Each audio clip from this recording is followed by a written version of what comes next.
할렐루야. 오늘도 일부 예배에 오신 모든 분들 하나님께서 반갑게 맞아주신 줄로 믿습니다. 여러분이 가는 앞날에 하나님의 만복이 깃들기를 주의 이름으로 축원합니다. 영혼이 잘됨같이 범사가 잘 되시고 강건의 복도 받으시기를 주님의 이름으로 축원합니다. 저는 1984년 1월 11일 날 결혼식을 했어요. 그때만 해도 제가 신학교를 갓 졸업했을 때거든요. 그래서 그 아는 사람도 많지 않았고 또 뭐 그렇게 초청할 만한 사람들, 초청장을 건네줄 사람들이 이렇게 많지 않더라고요. 거기다가 결혼 예식장이 우리 그 고향 마을하고 좀 많이 떨어진 곳이었어요. 그래가지고 뭐 동네 사람들이 가까운 곳에서 하면은 동네 사람들이라도 조금 올 텐데 좀 이제 그 예식장이 멀리 떨어져 가지고 많이 못 올 거를 생각하고 뭐 많은 사람도 많지 않은데 뭐 어쩔 수 없지 이런 생각을 했거든요. 그래도 한편 또 생각하기를 저기 신부 때 거기 가족들도 계시잖아요. 또 그 예식장에 또 나를 보고 오신 분들도 있을 거 아니에요. 그런데 뭐 그냥 어떻게 아는 사람들이 너무 적은가 보다, 신랑이 너무 그냥 좀 못났는가 보다, 왜 이렇게 하객들이 없어, 이렇게 중볼까 봐서 또 좀 걱정이 되더라고요. 그래가지고 그러나 뭐 어쩔 수 없죠. 아는 사람도 별로 없고 뭐 하객들이 안 오는 걸 어떻게 하겠어요. 뭐 아는 사람들 없는데 뭐 내가 그냥 그 사귄 사람들도 많이 없었고요. 그런데 이제 결혼식이 시작되자 그 하객들이 앉아 있는 곳에 딱 봤더니요, 아니 제가 생각지 않는 몇 사람이 딱 왔더라고요. 전혀 예상치 못했어요. 그분들이 올 줄은 전혀 기대도 않고 생각도 안 했는데 하객으로 딱 앉아 있는 거 보고 너무 고마웠어요. 참 고마운 사람들이다. 고마운 사람들. 그래서 지금도 그 사람들을 참 고맙게 생각하고 기억하고 있습니다. 여러분, 오늘 우리가 읽은 말씀은 큰 잔치의 계획을 어떤 사람이 세우고 사람들을 초청했다고 하는 그런 얘기거든요.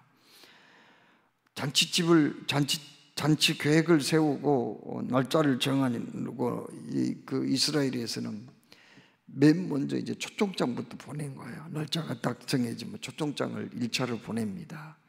그리고 이제 그 잔치 준비를 하죠. 준비가 거의 끝나면은 두 번째로 이제 초청을 하는 거예요. 종들을 시켜서 그 사람들 다 여기 잔치집에 꼭 오십시오. 오늘 잔치합니다. 최종적으로 그렇게 알리거든요. 그런데 잔치집에는 손님이 많이 와야지, 그래서 분위기도 좋고 주인이 천면도 좀 살고 그렇잖아요. 최대한 많은 사람들 그래서 초청을 합니다. 손님이 많이 와야 그래도 뭐 그냥 초청한 사람들 좀 기분도 좋고 분위기가 좀 좋은 거 아니겠어요? 그렇죠? 그렇게 하기 위해서는 어떻게 해요? 잔치하기 전에 자기 집 청소도 좀 구석구석 잘하고 또 잔치할 때 청소도 깨끗이 하고 도배도 하고 집안 또 가무에 능한, 그러니까 춤과 노래에 능한 그 유명한 사람들도 초청을 해서 풍악을 즐길 그런 준비도 해놓습니다. 또 솜씨가 뛰어난 요리사들 불러가지고 맛있는 그 음식을 정성껏 며칠 전부터 장만을 하죠. 여기 우리 권사님 같은 분, 앞에 권사님 같은 분 솜씨가 좋으니까 옛날 같으면은 뭐 이런 일에 많이 도움은 되지 않았겠어요? 또 황소, 소도, 살진 소와 짐승도 잡아서 잔치를 준비를 했어요. 이 비유에 이건 비유의 말씀이거든요. 예수님께서 이 잔치집을 비유로 이렇게 말씀을 하셨습니다. 그러면 이 비유의 말씀에서 잔치집은 무엇을 의미할까요? 여기 지금 주인이 잔치를 계획하고 준비하고 지금 사람들을 초청하는 그런 이 말씀은 그리고 뭘 얘기할까요? 요한계시록 19장 9절 말씀에 천사가 내게 말하기를 기록하라. 어린 양의 혼인잔치에 청함을 받은 자들은 복이 있도다 하고 또 내게 말하되 이것은 하나님의 참되신 말씀이라 하기로, 이런 말씀이 있거든요.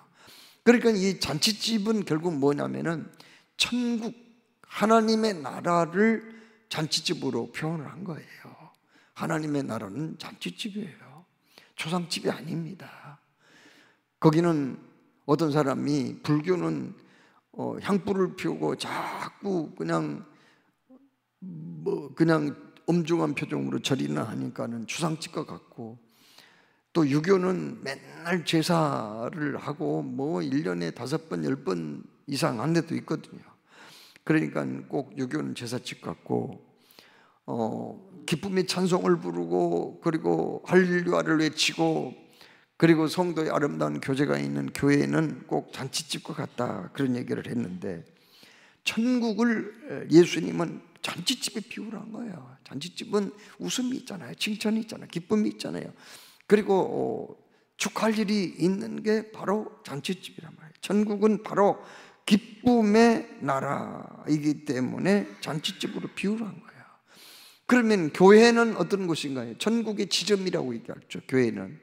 그러니까 교회도 잔치집은, 주님의 몸된 교회도 잔치집에 비유를 한 거예요. 넓은 의미에서는 이게 하나님의 나라를 잔치집으로 비유할 수 있고, 또 좁은 의미로서는 주의 몸된 교회를 의미한다는 거죠. 주인은 누구일까요? 그러면 하나님이시죠. 초청받은 사람은 누구일까요? 불신자죠. 그리고 또 그러면 주인의 종들은 누구일까요? 종들은 바로 저와 여러분이 종들입니다. 초청한 사람들을 빨리 오라고 불러드리는 사람, 바로 이게 종들을 의미하는 거죠. 주인은 잔치 준비가 끝나고 다시 종들을 사람들에게 보내서 초청을 합니다. 유대인들은요, 이렇게 1차, 2차로 나누어서 초청을 한다고 말씀드렸죠. 어찌된 일인지, 그런데 오늘 여기 말씀을 읽어보니 초청을 분명히 하기는 했지만은 처음에는 온다고 했던 사람이 2차 초청할 때는요, 아니 어떻게 된 게 못 온다고 그렇게 핑계들을 댔습니다. 사양을 했습니다. 한 사람은 나는 밭을 샀으니 아무래도 밭에 나가봐야 하겠다고, 잔치 못 가겠다고 그렇게 얘기했어요. 또 어떤 사람은 나는 소를 5겨리를 샀으니 시험을 해봐야 된다고. 5겨리는 10마리거든요. 쟁기 하나에 2마리 소가 끄는 형식으로 이스라엘은 소를 부리거든요, 밭을 갈 때. 그래서 소를 샀으니 그 소가 좀 쓸만한 거 잘 샀는가, 일은 잘하는가 못하는가, 이걸 실험해 보기 위해서 가야 된대요. 밭에 가야 된대요. 또 어떤 사람은 나는 장가 들었으니 못 가겠습니다, 그렇게 얘기하는 사람이 있어요. 이 말을 듣고요, 주인이 막 노발대발한 거예요. 왜 화를 냈을까요? 이제 이렇게 다들 못 온다고 그러면은 그 잔치집이 텅 빈 자리가 되고 말 거 아니에요. 약속을 해놓고 오지 아니하니까 이게 큰 문제입니다. 손님이 오지 않으면은요, 그동안 잔치를 위해서 음식을 많이 장만했잖아요. 음식 다 상해버릴 거 아니에요. 그것 때문에 걱정입니다. 여러분, 이 잔치에도 음식이 있어요. 그 음식은 뭘까요? 하나님의 말씀이 아니겠어요? 두 번째로, 준비한 음식은 또 그 손님이 오지 않으면은 잔치가 준비한 것이 헛수고가 되게 말고요, 음식도 상하고 말고요. 못 오겠다고 하면서 사양했던 이유를 들어보니까요, 이게 합당하지 않는 거예요. 이 사람들이 밭을 샀으니 밭에 나가봐야 된다고. 오늘 꼭 나가야 돼요? 또 뭐라고 그랬어요? 소를 샀으니 오늘 시험해 봐야 된다. 오늘 꼭 소를 시험해 봐야, 내려면 안 돼요? 또 그 사람들이 또 왜 못 온다고 했죠? 장가 갔으니 나는 못 오겠다. 장가 갔으니. 장가 갔어도 그 신부를 데리고 오면 되잖아요. 근데 장가 갔다 못 와요. 이렇게 사람들이 핑계를 댄단 말이에요. 핑계 없는 무덤이 없다는 말도 있잖아요. 참 보면은 교회에 좀 나오라고, 예수 믿고 구원받으라고, 천국 가라고 그러면 왜 그렇게 핑계들이 많은지요. 말도 못해요. 그러나 사실 그들이 진정 밭에 가서 일해야 되니까 못 나온 게 아니에요. 그들이 뭐 소를 샀기 때문에, 소를 무슨 시험을 해보기 때문에 그런 것도 아니에요. 장가가기 때문에, 그것 때문에 지금 잔치집에 못 오는 것도 아니에요. 그럼 왜 못 올까요? 왜 오지 않는 이유가 뭘까요? 그것은 바로 가치에 대한 우선순위 때문이죠. 나의 소가 당신 잔치집에 내가 가서 축하해 준 것보다 더 중요하고, 나의 밭과 나의 결혼 생활이 잔치에 참여하는 것보다 더 가치 있다고 생각했기 때문에, 거기에 우선순위를 두었기 때문에 사실 못 온 거 아닐까요? 여러분, 하나님이 우리 인간을 당신의 형상대로 지으셨어요. 그리고 복을 주셨죠. 생육하고 번성하며 땅에 충만하는 땅을 정복하라. 그리고 바다의 물고기와 하늘의 새와 땅에 움직이는 모든 생물을 다스리라, 이렇게 축복을 하셨어요. 그러나 우리 인간은 마귀의 유혹을 받아 하나님을 배반했죠. 불순종했어요. 에덴 동산에서 쫓겨났습니다. 죽음과 저주를 불러들였죠. 그러함에도 불구하고 하나님은 타락한 인간을 사랑하시고 어떻게 하든지 이 죄로 말미암아 지옥불에 떨어질 수밖에 없는 인간을 구원해야 되겠다, 이런 마음을, 이런 계획을 세우시고 어떻게 하셨나요? 외아들 예수 그리스도를 이 땅에 보내셔서 만민의 죄를 대신하여 십자가에 못 박혀 죽게 했어요. 그들이 지은 죄 때문에 부끄러워 잔치집에 올 수 없다는 것을 아시고, 천국에 올 수 없다는 걸 아시고 죄 문제를 해결해 주셨거든요.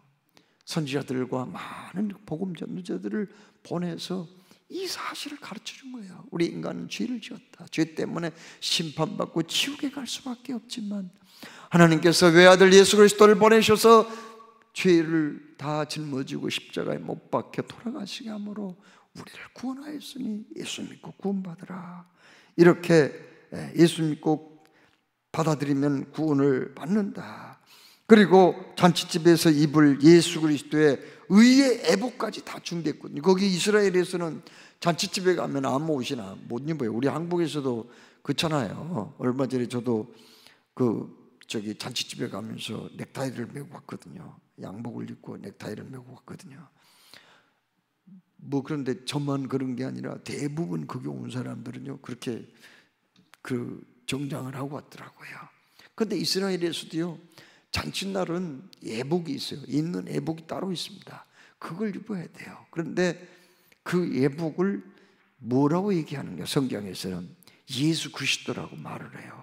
예수 그리스도의 옷을 입으면은 천국에 들어갈 수 있다고 그렇게 말씀했거든요. 그렇습니다. 이렇게 믿기만 하면 구원받는다고 말씀을 했지만, 약속을 했지만 사람들은 이 예수님을 받아들이지 않아요. 2000년대 들어서면서 현대인들이 추구하는 가치의 그 순위가 뭔지 아세요? 뭐니 해도 돈이라는 거예요. 돈이 첫째라는 거예요. 권력이 중요하다는 거예요. 그 밖에 학력과 친구, 이웃, 여기에 많은 사람들은 집중되어 있다는 거예요. 집중되어 있다는 거예요. 참, 요즘 자식들이 가장 관심이 있는 게 뭔지 아세요? 요즘 젊은이들이 조사해 보니까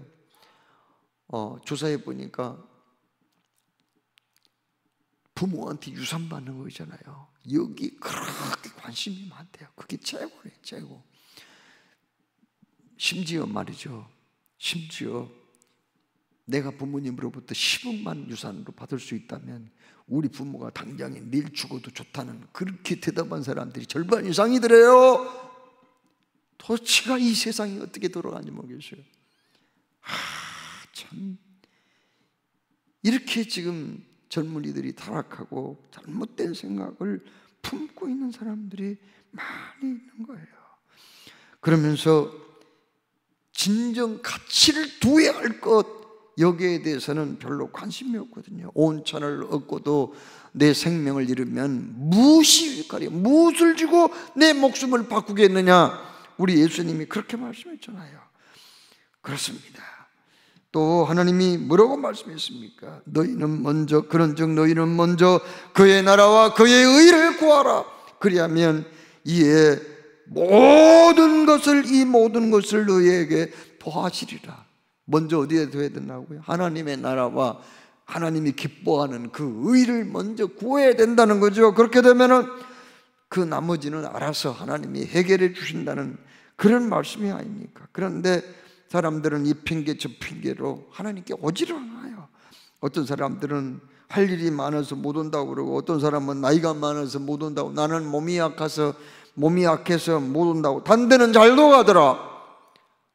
왜 그렇게 핑계가 많은지 말로 못해요. 예수 믿고 천국 가라고, 구원받으라고 그러면은 이 핑계 저 핑계 이렇게 많이 됩니다. 어떤 사람은 아이가 어려서 못 온다고, 어떤 사람은 시부모님이 반대해서 돌아가셔야 온다고 그러고, 어떤 사람은 제사 때문에 못 온다고 그러고, 얼마나 핑계가 많은지 몰라요. 이들이 끝까지 하나님의 초청을 거부한다면 어떻게 될까요? 하나님이 노하신다고 말씀했어요. 분노하신다고 말씀했어요.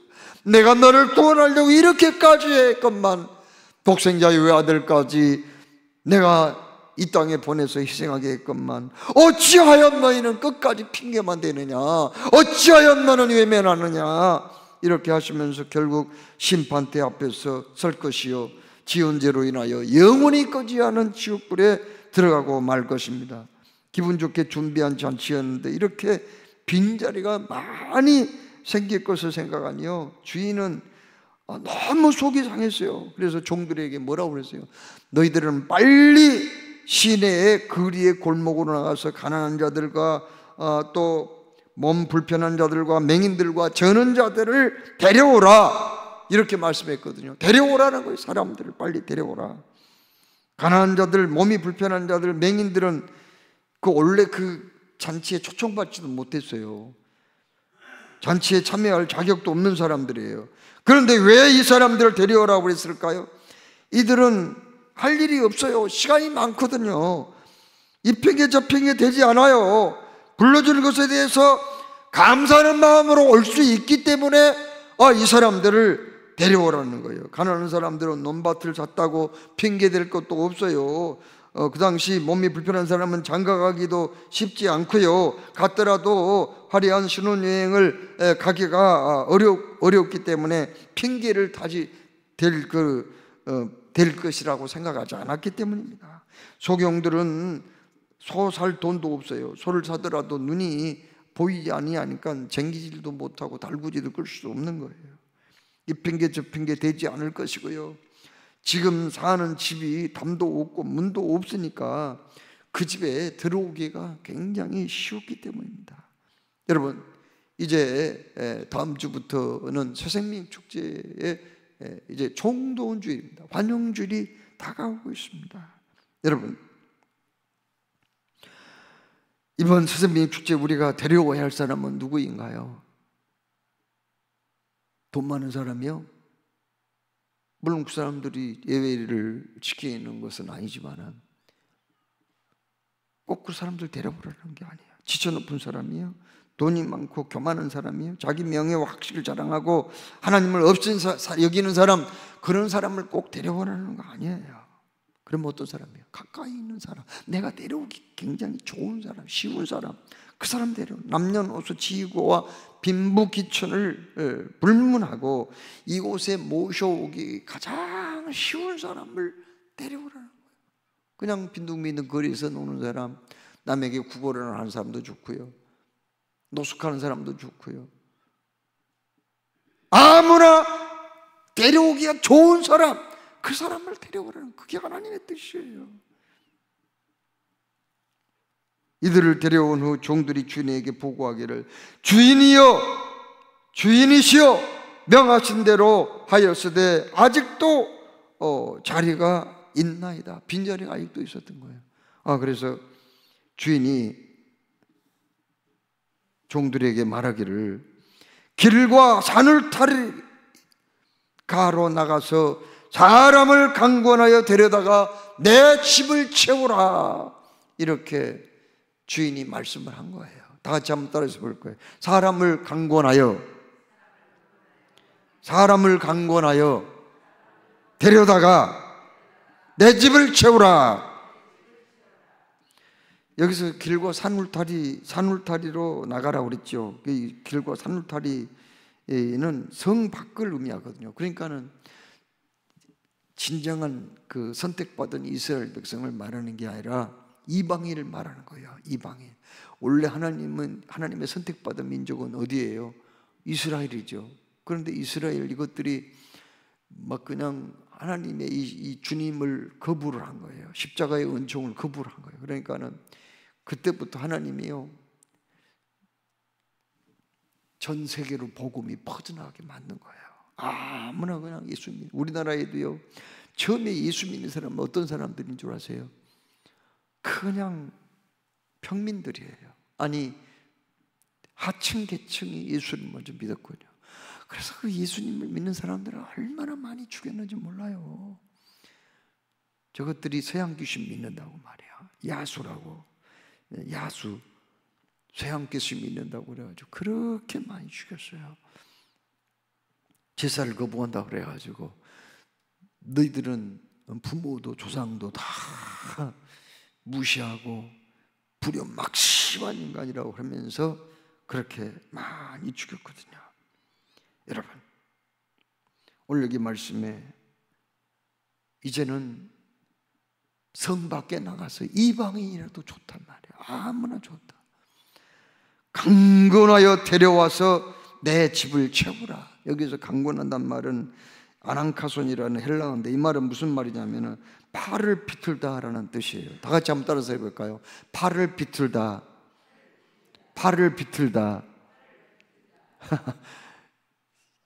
지금 이제 다음 주에는 봉이천에 이제 팔 비틀어지는 사람이 굉장히 많이 생기겠네요. 우리 주님이 팔을 비틀어 가지고 데려오라고 그랬으니까요. 이 말씀은 정말 그 상대방 예수 믿으라고 막 안 오면은 팔을 비틀어 가지고 그냥 꺾어 놓으라는 얘기 아니에요. 그러면은 뭐 이 금방 파주에 뭐 서울에 우리 봉이천 교회 때문에 아주 그냥 성형외과의 환자들로 가득 차겠네요. 정형외과 팔 비틀어지 아난카손 팔을 비틀라고 그랬으니까. 그런데 이 주인이 진짜 이 육신의 뼈를 부지러 놓으라 그런 의미가 아니고요. 그러면 무슨 의미일까요? 그만큼 강권하라는 얘기 아니에요. 예? 물에 빠진 사람 막 허우적거리고 있으면은 어떻게 해야 돼요? 소리만 지르면 다 되는 건가요? 어떻게 해야 돼요?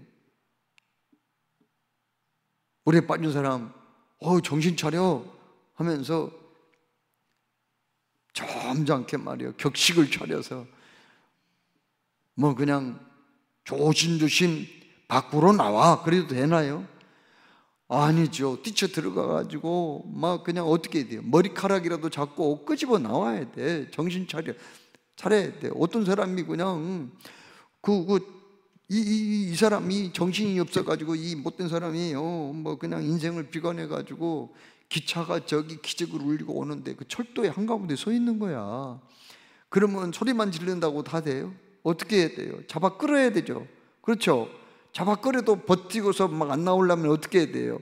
옆구리에 갈비뼈가 하나 부러지더라도 어떻게 해야 돼요? 발길로 차서라도 어떤 그 철도에서 벗어나도록 해야 되나? 지금 기적을 일으키고 저 앞에 오고 있는데 기차가요. 그래야 안 그래요? 우선 사람을 살리고 봐야 되잖아요. 바로 여기 강권하라는 말은 이렇게 어쨌든 사람을 살려내는데 최선을 다하란 말이에요. 그렇다고 해서 뭐 무례하게 행동하라는 말 아닙니다. 그렇게 간절한 마음이 있어야 되고, 또 욕을 먹더라도 망신을 당하더라도 낙심하지 말고 끈질기게 달라붙어서 주님 앞에 끌고 오라는 그런 말씀인 줄로 믿으시기 바랍니다. 그러면 주님께서 전도에 대해서 이렇게 왜 강경한 표현을 말씀하셨을까요? 왜 우리가 강권하여 사람을 데려와야 될까요? 그건 다름이 아니라 첫째로 영혼 구원이 그만큼 중요하기 때문이 아니겠어요? 그렇죠? 영혼 구원보다 더 중요한 것이 어디 있겠어요? 우선 사람이 살고 봐야 되지 않겠어요? 둘째로 불신자의 마음이 그만큼 굳어져 있기 때문에 강건하지 않으면은 믿지 않기 때문에, 안 믿는 사람은 마음이 그냥 확 돌멩이처럼 굳어가지고 있어요. 이 사람을 어떻게 해야 돼요? 살리려면은 강건을 해야죠. 셋째로 때가 급하기 때문에 지금 지체할 수가 없는 거예요. 마지막 때가 가까웠어요. 언제 어느 때 핵폭탄이 터질지 아무도 장담하지 못해요. 그렇잖아요. 언제 주님 오실지 우리는 예측할 수 없어요. 세상 돌아가는 모든 징조를 볼 때 예수님께서 마지막 때가 되면은 이런 일이 벌어질 것이다, 마태복음 24장에 나온 말씀대로 이 일들이 진행이 되고 있는 거 볼 때 때가 급하단 말이에요. 그리고 왜 강구해야 될까요? 영혼 구원은 주님이 가장 기뻐하는 일이기 때문에 강구해야 될 줄로 믿으시기 바랍니다. 여러분, 미국 소매상 협회에서 조사를 했대요. 물건을 팔 때 그 점원이, 그 집 가게 주인이 찾아온 손님한테 물건을 따라다니면서 물건을 소개를 하고, 이걸 사야 된다, 이거 좋다, 당신한테 딱 올린다, 이렇게 딱 한 번을 권면한 사람이, 한 번을 권면한 사람이 얼마냐? 그게 48%래요. 그러면 두 번을 권면한 사람, 두 번을 사라고 권면한 사람이 25%예요. 두 번. 그 다음에 세 번을 권면한 사람은 15%예요. 세 번까지 권면한 사람이 이렇게 많지 않아요. 세 번 15%예요. 그러니까 판매원의 88%는 세 번까지 상품을 사라고 권면을 하고 사지 않으면은요, 포기한다는 거죠. 그러나 세 번 이상을 자기 집에 가게 들어온 사람 물건 사라고 세 번 이상 끈질기게 권면하는 판매원은 몇 퍼센트냐? 12%밖에 안 돼요. 그렇게 장사하는 사람들을 치고 그렇게 세 번 이상을 그 자기 가게에 들어온 사람한테 물건 사라고 말이야. 이거 당신한테 다 올린다고. 언니 자기보다 어린 사람한테도 막 언니라고 그러고 사장님이라고 그러고, 어쩜 그렇게 당신한테 딱 맞는 옷이 여기 있냐고 그러면서 막 그냥 세 번 이상 막 권면을 하고 막 그냥 칭찬을 하면서 이렇게 한 사람, 이 사람이 12%밖에 안 되지만은, 그러나 놀랍게도 전체 판매량의 이 사람이 바로 전체 판매량의 80%를 차지하더란 거예요. 세 번까지만 권하는 88%의 판매원은 판매 실적은 20%에 불과하는 거예요.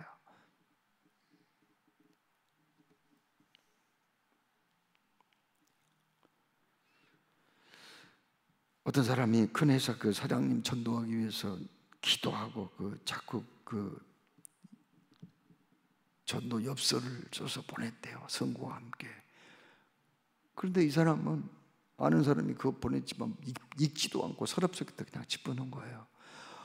그러나 보내는 사람은 또 기도하고 엽서를 또 보내고 기도하고 엽서를 보내고, 그러면서 나는 꼭 이 사람을 향하여서 이 영혼을 구원하기 위해서 100번까지 내가 엽서를 보내야 되겠다, 이렇게 생각했대요. 그런데요, 99장을 보냈을 때 회사가 부도위기에 직면하게 된 거예요. 부도가 나게 생겼어요. 그래가지고 이제 책상을 다 그 사장이 정리를 하다 보니까 거기 그 서랍 속에 자기가 아는 사람이, 예수 믿는 사람이 보낸 엽서로 가득 차 있더래요. 그때야 읽어보지도 않고 서랍 속에 집어넣었던 엽서를 읽어보았더니 거기에 이런 말이 있더라고요. 수고하고 무거운 짐자들아, 다 내게로 오라. 내가 너희를 쉬게 하리라. 이런 말씀이 있는 걸 보았어요. 또 모든 육체는 풀과 같고 그의 모든 영광이 풀의 꽃과 같으니 풀은 마르고 꽃은 떨어지되 오직 주의 말씀은 세세토록 있도다. 이런 말씀이 있는 걸 보았어요.